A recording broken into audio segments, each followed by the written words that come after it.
E sucedeu que, ouvindo isto todos os reis, que estavam aquém do Jordão, nas montanhas, e nas campinas, em toda a costa do grande mar, em frente do Líbano, os heteus, e os amorreus, os cananeus, os perizeus, os heveus, e os jebuseus, se ajuntaram eles de comum acordo, para pelejar contra Josué e contra Israel. E os moradores de Gibeon, ouvindo que Josué fizera com Jericó e com Ai, usaram de astúcia, e foram e se fingiram embaixadores, e levando sacos velhos sobre os seus jumentos, e odres de vinho, velhos, e rotos, e remendados. E nos seus pés sapatos velhos e remendados, e roupas velhas sobre si, e todo o pão que traziam para o caminho era seco e bolorento. E vieram a Josué, ao arraial, a Gilgal, e disseram a ele e aos homens de Israel: Viemos de uma terra distante e fazer, pois, agora, acordo conosco. E os homens de Israel responderam aos heveus: Porventura habiteis no meio de nós, como pois faremos acordo convosco? Então disseram a Josué: Nós somos teus servos. E disse-lhes Josué: Quem sois vós, e de onde vindes?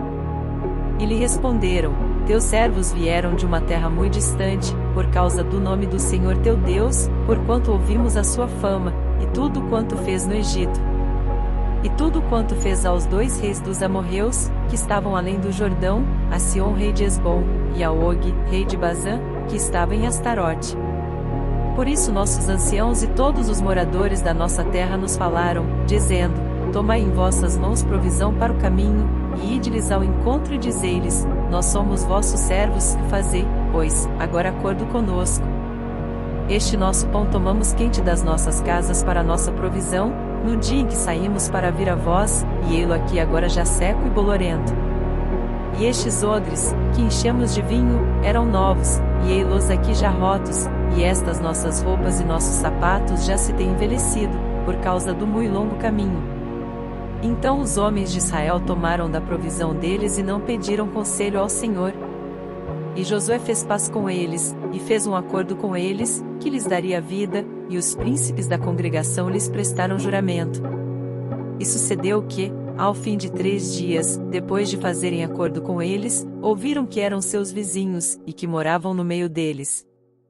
Porque, partindo os filhos de Israel, chegaram às cidades deles ao 3º dia, e suas cidades eram Gibeon e Sefira, e Beerote, e Quiriate-Jearim. E os filhos de Israel não os feriram, porquanto os príncipes da congregação lhes juraram pelo Senhor Deus de Israel, por isso toda a congregação murmurava contra os príncipes. Então todos os príncipes disseram a toda a congregação: Nós juramos-lhes pelo Senhor Deus de Israel, pelo que não lhes podemos tocar. Isto, porém, lhes faremos: conservar-lhes-emos a vida, para que não haja grande ira sobre nós, por causa do juramento que já lhes fizemos.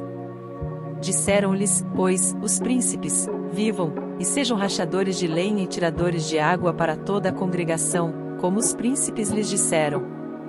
E Josué os chamou, e falou-lhes dizendo: Por que nos enganastes dizendo: Muito longe de vós habitamos, morando vós no meio de nós?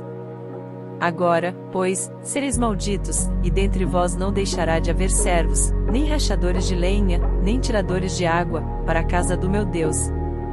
Então responderam a Josué, e disseram: Porquanto com certeza foi anunciado aos teus servos que o Senhor teu Deus ordenou a Moisés, seu servo, que a vós daria toda esta terra, e destruiria todos os moradores da terra diante de vós, tememos muito por nossas vidas por causa de vós, por isso fizemos assim. E eis que agora estamos na tua mão, e faze-nos aquilo que te pareça bom e reto. Assim pois lhes fez, e livrou-os das mãos dos filhos de Israel, e não os mataram. E naquele dia, Josué os fez rachadores de lenha e tiradores de água para a congregação e para o altar do Senhor, até ao dia de hoje, no lugar que lhe escolhesse.